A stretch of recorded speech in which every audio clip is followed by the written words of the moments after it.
In the name of the Father, the Son, and the Holy Spirit. Amen. Please be seated. The other day, about a week ago, my wife and I went to see Mission Impossible 29. And I noticed Ethan Hunt, the main character of this saga, using a phrase that struck me as somewhat familiar, and he used this phrase a number of times. He said that the IMF, the Impossible Mission Force, IMF, he said something like this: "We exist in the shadows for those we hold near and those we haven't met." I quite like that a lot. I liked it a bunch. And he said it a few times. And then I remember John 17. And I said, hold on a second here. This screenwriter is creative, but I think he's pillaging John 17. And let me explain how that happens.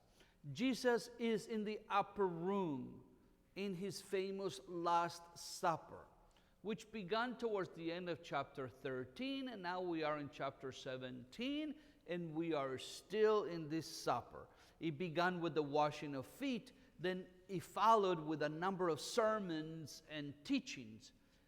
And as the passage today tells us, after the teachings were done, Jesus prayed for them, and then he said, "Father, I pray to you, for these you have given me, those who are near, and for those who will come to believe because of their ministry later on, those we haven't yet met."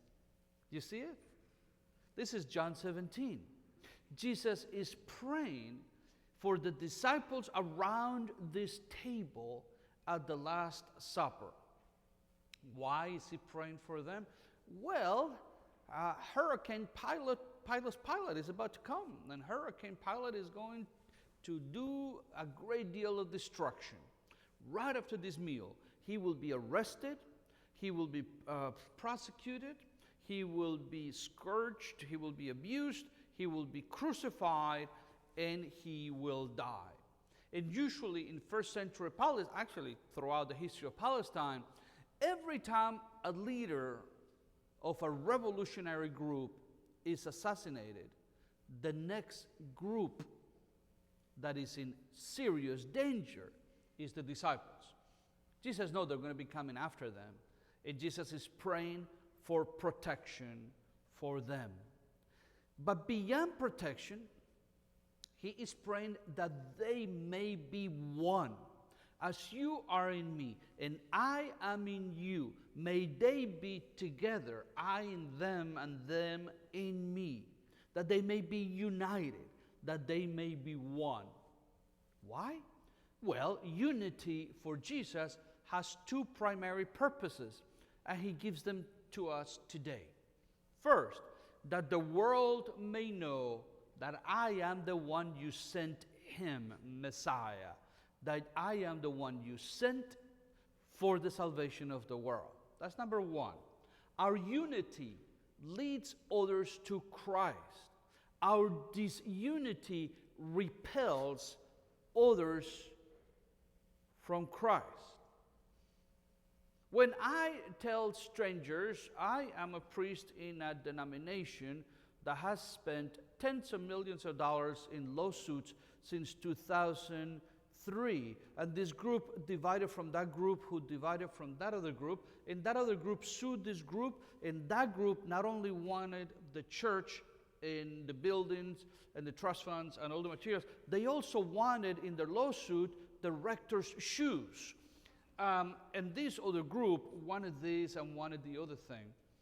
The testimony that we give to the world is now one that is appealing, that is winsome, that is exciting, that is joyful.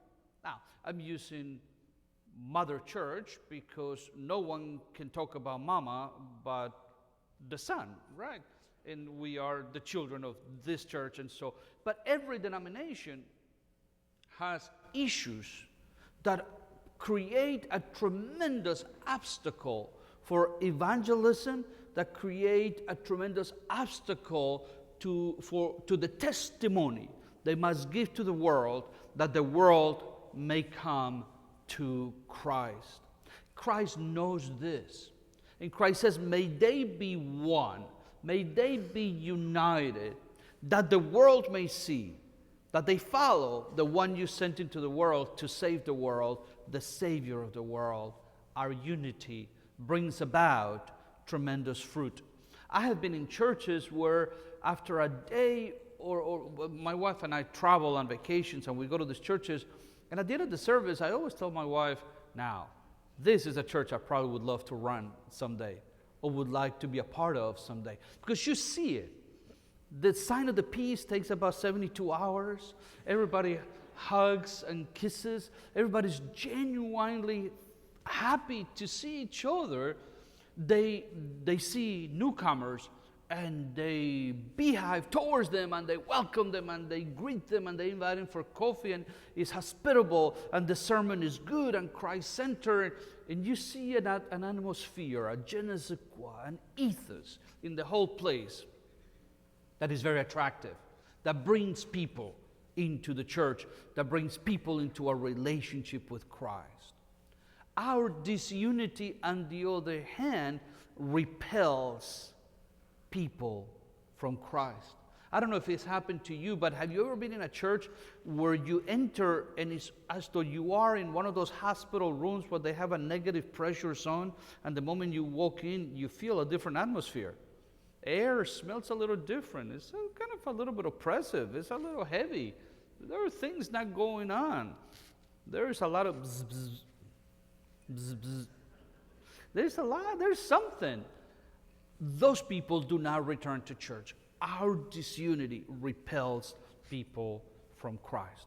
That is the primary reason, that their unity may lead the world to know that they follow the one you've sent to be the Savior of the world. Second, that knowing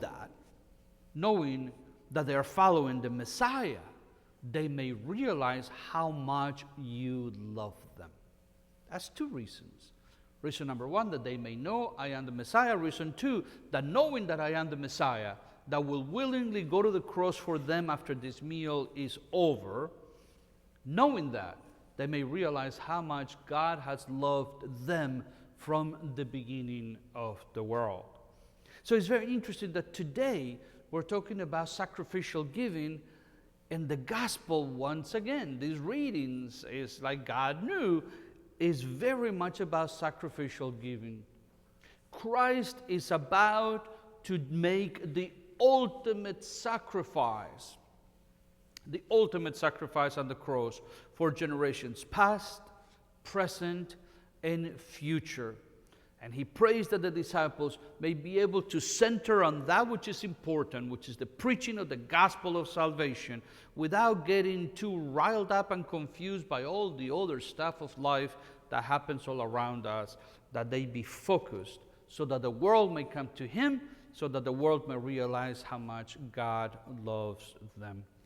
But I love the fact that Jesus is praying that his sacrifice on the cross and the testimony of the disciples may be good news for folks in first century Palestine, and in the year 825, and in the year 1525, and in the year 1725, and in the year 2025, and in the year 2075, and perhaps 3025 and beyond.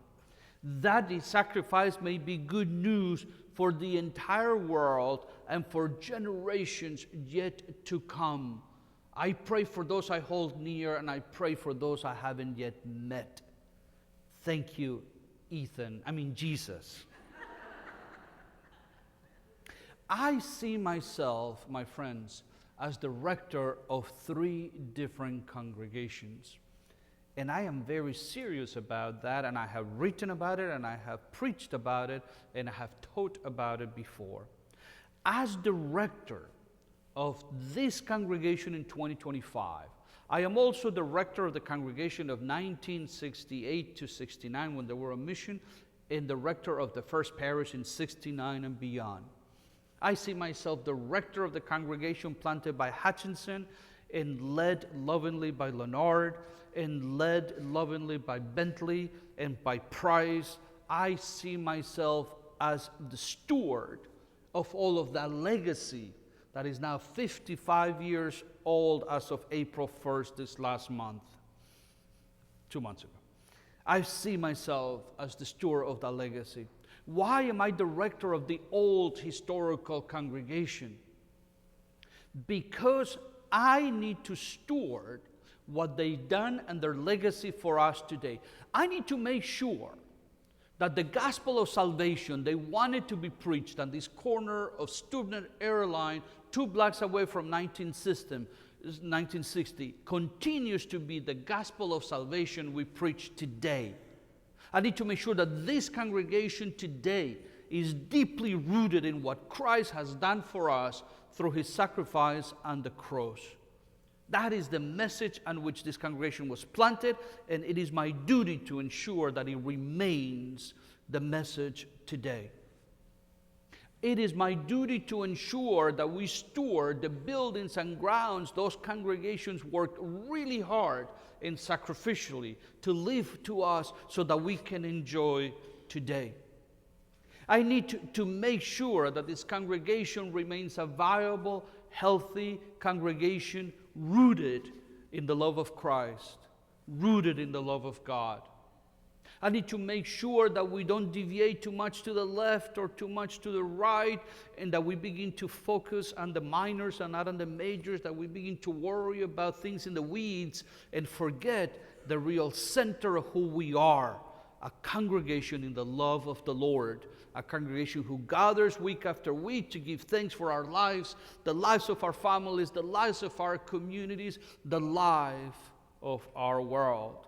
I need to make sure that I steward their sacrifice. Do you know how many sleepless nights every rector has during their tenure?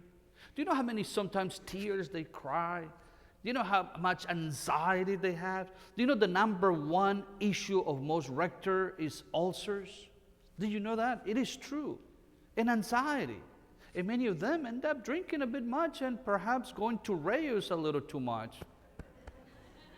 Case in point. So I need to honor all the sacrifice.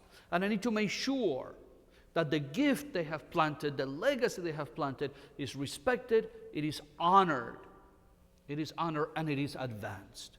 So I am the rector of that congregation, very much so. I am the rector of this congregation today. So it is my responsibility to make sure that we're not so rooted in the past that we don't experiment and allow the Spirit to work with us and create new things and pivot into ways of doing things that are healthy and appropriate for us. It is my duty as the rector of today to make sure that we are a source of comfort for those who are in need and the elderly, that we are a source of Christian formation for the little ones coming up, that we create a welcoming campus for them and their families. It is my duty to make sure that we are on the side of those who suffer and those who are in need. And you all fall under that responsibility, both to support the legacy that we've received and to continue to advance the kingdom here in our midst, to make this the friendliest place in town, to make this church outward focused rather than inner focused, but to open ourselves to the community and to be a gift to the community. But I am also the rector of the church who is to come 25, 30 years from now. The church that I have called the St. Dunstan's Intergalactical Episcopal Church. That church in the future, it is my duty to worry and to care for them.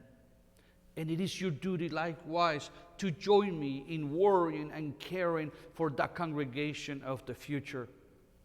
It is my goal by the time the Lord calls me home or I retire to leave this congregation with a healthy trust fund, so that what happened to me when I get here does not happen to another unsuspecting rector 15, 20 years from now.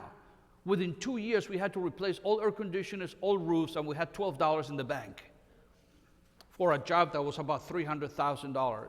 And talk about times of anxiety and times of uncertainty and times of prayer and times of worrying. And just how many lottery tickets can you buy anyway? Right?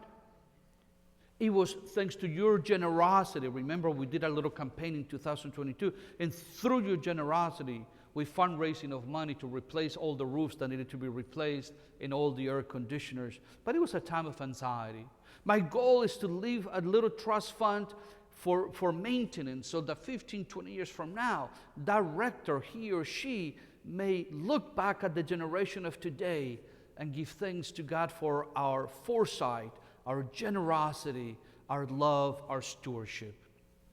But my goal as the rector of today also is to leave that congregation buildings that are welcoming and well built and well repaired. Pews that don't move like a roller coaster. Sacristies that can house more than 1.5 people. It is my responsibility to make sure that all of these grounds are welcoming and loving. And you see how much even 2 simple playgrounds, how much more it has benefited our life together. That is my responsibility, that is my job. And I ask all of you to join me in that responsibility. It is our duty to be good stewards of the legacy we have received, of the reality we have today, and to plan and to prepare for the people we will never meet. We will never know. We will never know. Jody is putting together a gardening group, and they will make the garden beautiful for us, for people they will never meet, people who will come 10, 15, 20 years from now. And same with us in this restoration.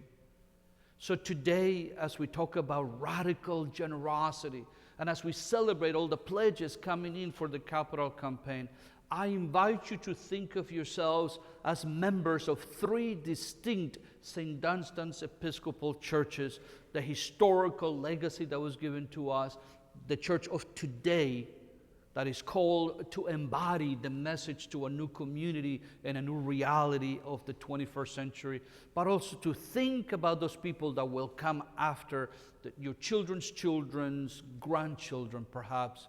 Will they have a beautiful space in which they can practice their Episcopal church within this context of Northwest Houston? I hope and I pray that that will be the case. So once again, thank you for the generosity of those who have pledged, those who are still thinking and praying. May God give you a spirit of generosity, that we finally land this plane, that we finally get to where we need to get and do the building that we need to do, all the restoration we need to do, so that we can have a healthy present and future life. May our Lord continue to bless you. Amen.